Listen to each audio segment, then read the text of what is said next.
Le Seigneur a créé l'homme en le tirant de la terre, et il l'a fait retourner à la terre. Il a donné aux humains des jours comptés, un temps déterminé. Il a remis en leur pouvoir ce qui est sur la terre. Il les a revêtus d'une force pareille à la sienne. Il les a faits à son image. Il a mis en tout vivant la crainte de l'être humain, pour que celui-ci commande en maître aux bêtes sauvages et aux oiseaux. Les humains ont reçu du Seigneur l'usage des 5 sens. Il leur a donné en partage un 6e sens, l'intelligence, et un 7e, la parole, qui permet d'interpréter ses œuvres. Aux humains, il a donné du jugement, une langue, des yeux, des oreilles et un cœur pour réfléchir. Il les a remplis de savoir et d'intelligence, il leur a fait connaître le bien et le mal. Il a posé son regard sur leur cœur, leur montrant la grandeur de ses œuvres. Il leur a donné de se glorifier à jamais de ses merveilles. Ils raconteront la grandeur de ses œuvres, ils célébreront le nom très saint. Il leur a aussi accordé le savoir, il leur a donné en héritage la loi de vie, afin qu'ils comprennent dès maintenant qu'ils sont mortels. Il a établi avec eux une alliance éternelle, et il leur a fait connaître ses jugements. Leurs yeux ont vu la grandeur de sa gloire, leurs oreilles ont entendu la majesté de sa voix. Il leur a dit, « Gardez-vous de toute injustice », et à chacun il a donné des commandements au sujet du prochain.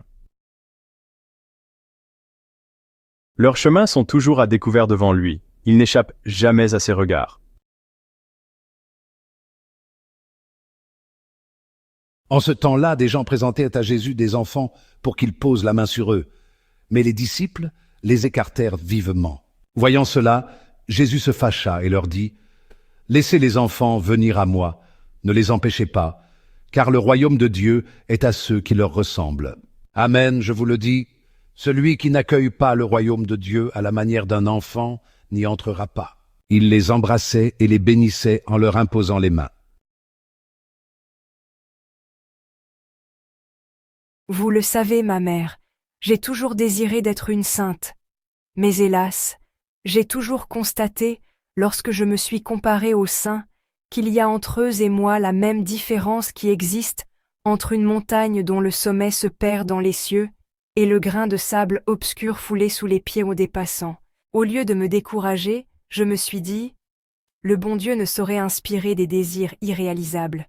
Je puis donc, malgré ma petitesse, aspirer à la sainteté.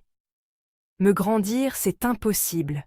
Je dois me supporter tel que je suis avec toutes mes imperfections. Mais je veux chercher le moyen d'aller au ciel par une petite voie bien droite, bien courte, une petite voie toute nouvelle. Nous sommes dans un siècle d'invention. Maintenant, ce n'est plus la peine de gravir les marches d'un escalier. Chez les riches, un ascenseur le remplace avantageusement. Moi, je voudrais trouver un ascenseur pour m'élever jusqu'à Jésus, car je suis trop petite pour monter le rude escalier de la perfection. Alors j'ai recherché dans les livres saints l'indication de l'ascenseur, objet de mon désir. Et j'ai lu ces mots sortis de la bouche de la sagesse éternelle. Si quelqu'un est tout petit, qu'il vienne à moi. Père 9, 4. Et voulant savoir, ô mon Dieu, ce que vous feriez au tout petit qui répondrait à votre appel, j'ai continué mes recherches, et voici ce que j'ai trouvé. Comme une mère caresse son enfant, ainsi je vous consolerai. Je vous porterai sur mon sein, je vous balancerai sur mes genoux. I 13. Ah, jamais paroles plus tendres, plus mélodieuses ne sont venues de réjouir mon âme. L'ascenseur qui doit m'élever jusqu'au ciel, ce sont vos bras, ô Jésus. Pour cela, je n'ai pas besoin de grandir, au contraire, il faut que je reste petite, que je le devienne de plus en plus. Ô mon Dieu, vous avez dépassé mon attente, je veux chanter vos miséricordes.